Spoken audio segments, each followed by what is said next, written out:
หน้าล่าหนูจวดคือเก้าจวดอัปเดต ว่าบอกเจ้า โ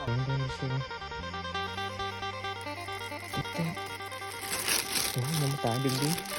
คอหน่อยดึงให้คอมันกับเหนียวมันลั่นเยอะเต็มที่สามเต็มที่สามยอดใส่กำลังดีตัวที่ห้าโอ้ยตัวหนึ่งหลุดไปตัวความมันใหญ่ไปซ้ำเลยล่ะ